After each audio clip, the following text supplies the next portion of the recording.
Here's an interesting way to start a conversation. No one is coming.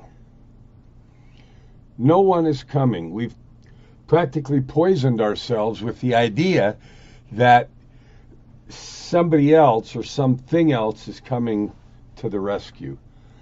And, we have these things that happened, hurricanes, and now we've had this terrible tragedy of a crashed plane.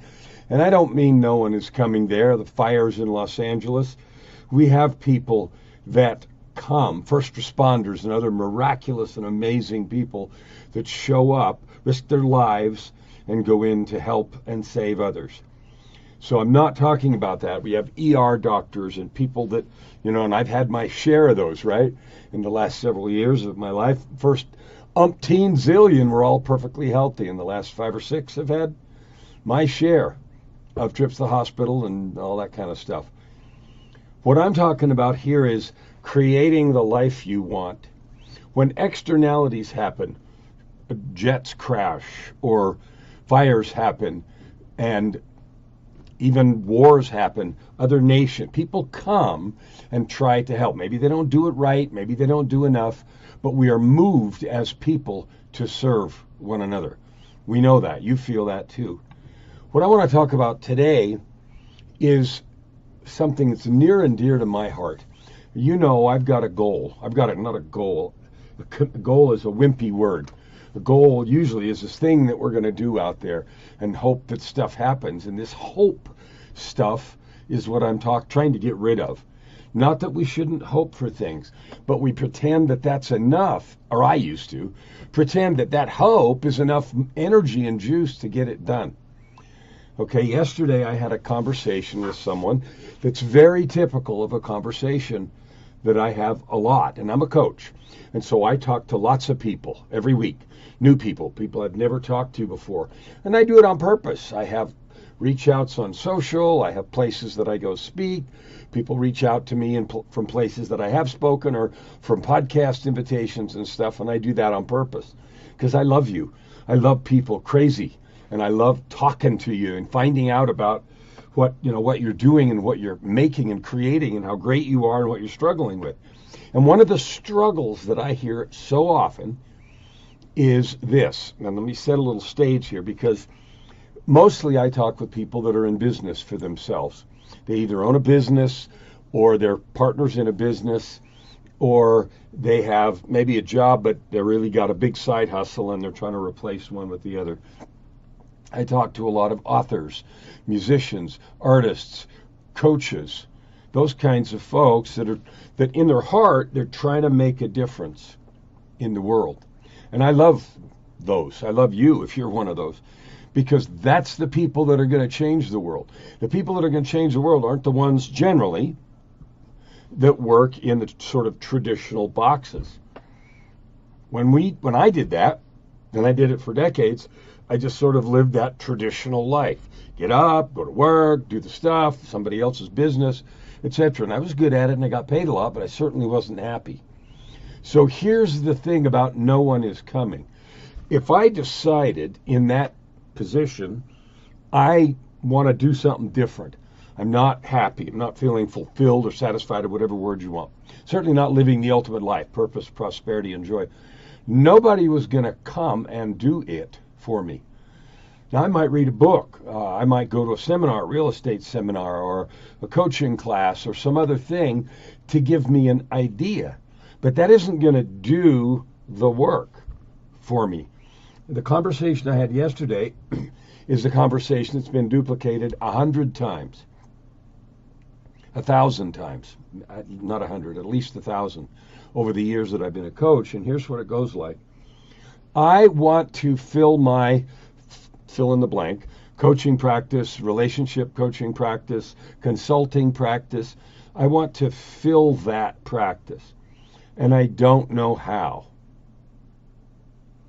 And then that's the end. I don't know how. I've done a couple of things. I don't know how to do that. And so then that's where the conversation stops, because someone has decided they don't know how to do something. Well, here's what I can tell you. Information is free. There are 1,000 books written about how to create business, how to find clients for whatever you sell. If you have a bricks and mortar store, advertising, the information about how to do that, it's everywhere and it's free. And then the next thing I hear, well, but that won't work for me. I already tried all that and it won't work for me. So then here's what happens. We go over it. Well, exactly what are you doing? What is it that you are doing on a daily basis or weekly basis?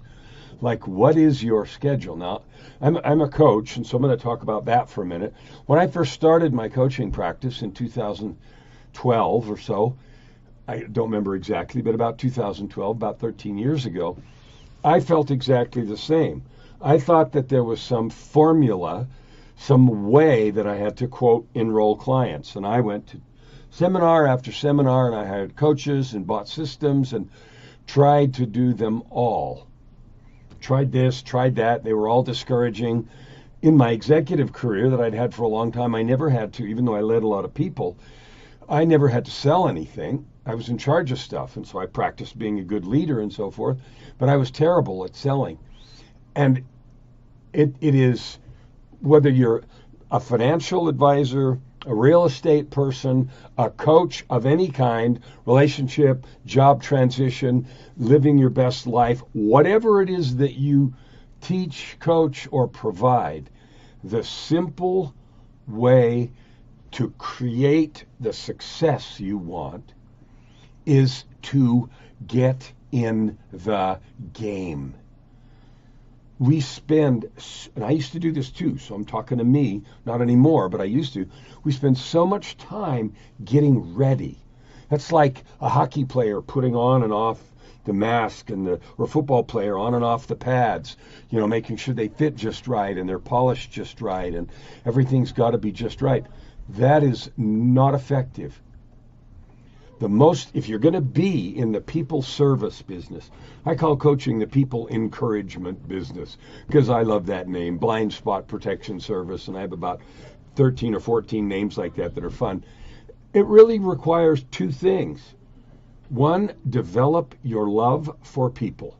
If you don't love people, you're going to suck, because you're often going to have to help people do things or understand things or come to realizations that are difficult. And if you don't really love them, you're not going to have the energy or fortitude to do it. Now, how you express and show that love is going to be different for every person. But love is just a choice to serve. So if you want to get clients, first rule is exercise your give a crap muscle. Write that down. Exercise my give a crap muscle. Because we're taught not to give a crap. And when we do, it's sort of embarrassing and so forth. I love you. I love every single person that I talk to, and I have that feeling. So rule number one, exercise your give a crap muscle. And then two, you got to get into conversations. You got to get into conversations. That's it. Exercise your give a crap muscle and get into conversations. Now, there's 1,000 refinements of that, because how you exercise your give a crap muscle is going to matter, and what you do in those conversations is going to matter. And I've looked at my own evolution. I remember back in the early years of getting someone who was interested in making some growth things, who wanted to be somebody's client, right? And I talked to them about what I did, and they were kind of excited, and it went well. And I got so worried about what I sounded like, I was worrying about me, that even though he ended up paying me, I ended up giving the money back, and I didn't get that client because it felt so squirmy. When I got rid of all of that, and I just figured out how to be of service, how to be helpful, how to build and help and grow, it's easy. Now, yes, I've developed systems along the way about how to go through conversations and about how to help people write books and about how to help people fill their coaching practice and everything else. And I've become a world-class expert at all that. But the way I did it was to get in the game. No more preparation. Preparation happens for a few minutes. But the real prep comes from analyzing your practice, analyzing the game film, thinking about it afterwards. What went right? What went wrong? I do that every time I give a talk. I conducted a coaching class this morning couple of clients this morning, and as soon as I was done, it went really well. I thought about, okay, what went well? How did how did that go? Did I serve them? Not what did I look like? Am I going to get a bunch of compliments and say, wow, great class? I don't even care about that. What I care about is, are the people who attended the class going to take some action and make their lives better and happier? And there are 1,000, 10,000, 100,000 people who are going to try to tell you how to do what you want to do. You know what's funny is my wife is my business partner, and she's magic. And we do things for reach outs. And, I've got this thing up here, dreambuildwriteit.com. I'm going to run a book challenge at the end of February. And if you want to know how to write a book and how to create a keynote speech and change the world with your ideas, register. www.dreambuildwriteit.com. Come join us. But here's the thing. I'm not even charging money for that. I'm doing that because I want to help you get that done. And I don't care. It's not about me or what I'm selling. And when I learned that and quit making it about that, creating clients was really easy. Love is step one, exercising your give a crap muscle. Step two, going and getting into conversations. At first, you're not going to be as good as you will be in a month or 6 months or a year. And the less you worry about you and the more you worry about service, I found the easier and easier it gets. And so when I think about my wife tells me that every day we get at least 10 invitations. And the invitations usually come on LinkedIn, but not always, sometimes on YouTube because we're active there too.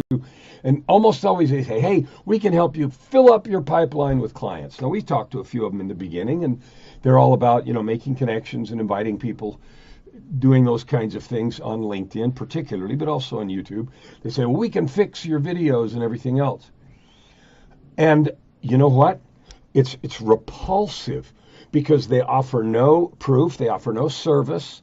Based on the wording, they don't know anything about me. And so without thinking about it, what I think is, wow, what do you expect me to do with this invitation? There's nothing that you've said that makes it interesting to talk to you. So maybe I will because I love you and I want to help you realize what you're doing. I've done some of those too. If you want to have a rich, fulfilled life with money, with purpose, prosperity, and joy, I call that the ultimate life. If you want it, there's a way to create it. You can have it. It's waiting for you. You're worth it. You're a divine being. You have the power to create it, and you own your life. But you got to get in the game, and it's based on demonstrating love and service in a way that matters to the person you're talking to. And the more you do that, the better you get. No surprise. No surprise. So when we get all those invitations, Joy always tells me at dinner or at lunch, well, we got 10 of those today. And she'll tell me some of the more fun ones, right, that demonstrate they actually have no idea what we do. Can you imagine trying to get a client in any business, whether you're a coach or anything else, when it feels to the person you're talking to like you don't know anything about them? You don't really care about them. All you're trying to figure out is if you can get in their wallet. Well, that energy's poison. It's a disease.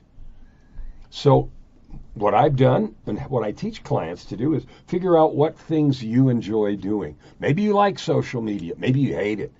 Maybe you like going to networking events. Maybe you hate it. But the key is figuring out what you're willing and able to do to exercise your give a crap muscle and to meet and have conversations with people that are focused only on serving and loving and lifting them. When you do that, people want to be around you and they'll want the skill that you have, whether it's as a financial advisor or a coach or anything else, not because of how much you know, but because of how much you care and because they can feel it. And in that context of feeling it, then they're like, wow. And they know cool stuff too. So you can have whatever you want, but you got to get in the game. We'll see you tomorrow.